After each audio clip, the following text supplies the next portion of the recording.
happy Transfer Tuesday. It's that day of the week where we take a look at our money goals and see if there's any money moves we can make towards a better financial future. I have 4 transfers to share with you guys over the last week, and before I get into those, I just want to say thank you so much for everyone who left a supportive and kind comment, which was every comment on my last video about my 2023 goals. And if you saw it, you know the second half of that video was me contemplating changing my entire game plan just based on the fact that I hate my job so much. And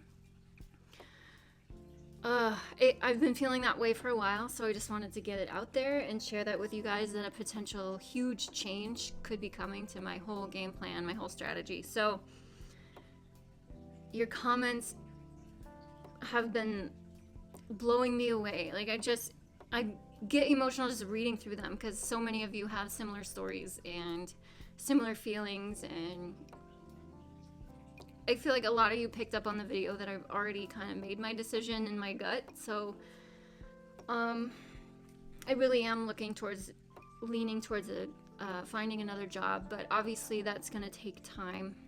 You don't just get a new job overnight, but I'm definitely going to be starting the process of looking into getting a different job. I don't know. I'm only scared because money. I'm scared to not make as much money. And yeah, potentially there are other jobs that could be comparable in pay, but they're just really few and far between, at least around here. But not necessarily not out there. So I'm definitely going to start looking, and going to be considering both another high-paying job or getting back to a potentially lower-paying job in the public service loan forgiveness program. So anyway, if you missed that, you can go check it out. I'll link it at the end. But thank you guys so much. Like, I feel better getting it off my chest, and I knew you all would be so supportive, and you absolutely were. So I appreciate that so very much. More to come on that in the future, obviously. So now for the 4 transfers I have from the past week. So the first one, pretty insignificant, and it happened actually November 29th.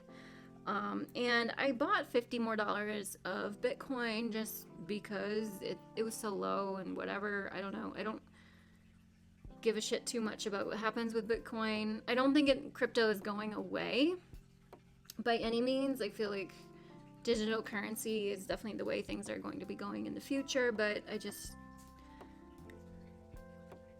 have no idea. I don't know. I just put $50 towards it because why not? It was cheap. Anyway, and then the other update was from December 1st, and technically from the last day of November, but it was November's interest that I gained on my student loan savings balance.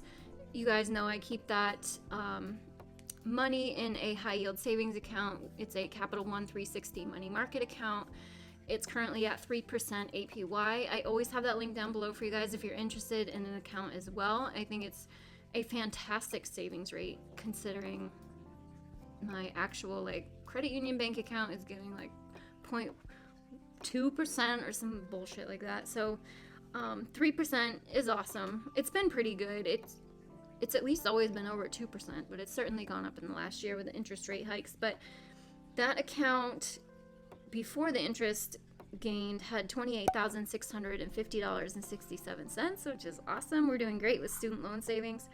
And then in November, the interest it earned was $67.75, bringing the total balance up to $28,718.42. So I'm really happy about that. I'm feeling good about student loan savings. You know, I'm not hitting my goal for the year, but it doesn't matter. That $67 is free money. I know some of you, back when student loan forbearance first kind of started, questioned why not just keep paying on them versus saving. And that right there, my money is just making me more money as it sits in a high yield account. So that's great. The next update happened on December 3rd. So last week I mentioned that I was super irritated because my employer student loan assistance payment hadn't gone in for November, and there was no email about it, no update, nothing. And then suddenly, December 3rd, it finally showed up in Mohila, which is my student loan servicer, finally showed up in there as having initiated on November 29th. Get out of the plant, please. Pepe, come on. Oh my god, my cats. The payment got initiated into the account on November 29th, but I didn't see that in the payment history of my Mohila account until December 3rd. And then December 3rd, I also got the email notification from work. So it's like 4 or 5 days later, suddenly it's all like, oh, hey, this happened. So it's annoying that you don't know that until several days later. But anyway, it did happen. $150 paid by my employer. So bringing the balance down from $160,550.22 down to $160,400.22. Little by little. And heck, if I get a different job, I'll have to pay all this back anyway, so it doesn't matter. Anyway. Then the fourth transfer I have for you guys is I made a contribution to my Roth IRA, and that happened yesterday. I dumped $100 into my Roth, which is, it needs more love than that. I know that, but I'm slow with it. Previously, I have contributed $950 so far this year. So with that 100, that's $1,050, which is great. You guys know my Roth and even my 401k, they're just not a huge concern for me, just because I don't know, they're just not.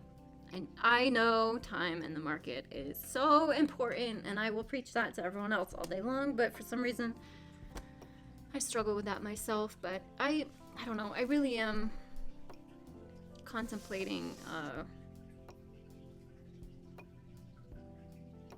maybe taking a little chunk of my student loan savings and kind of dumping that in to the 2022 year. But I don't know. I'm on the fence. We'll see. But that's all I have for updates for you guys. Let me know down in the comments what transfers you did this week towards your money moves. I always love hearing about them. Again, thank you all so much for your support. If you did miss my 2023 money goals video, I will link that right up here for you guys. Thank you so much, and I will see you in the next one. Bye.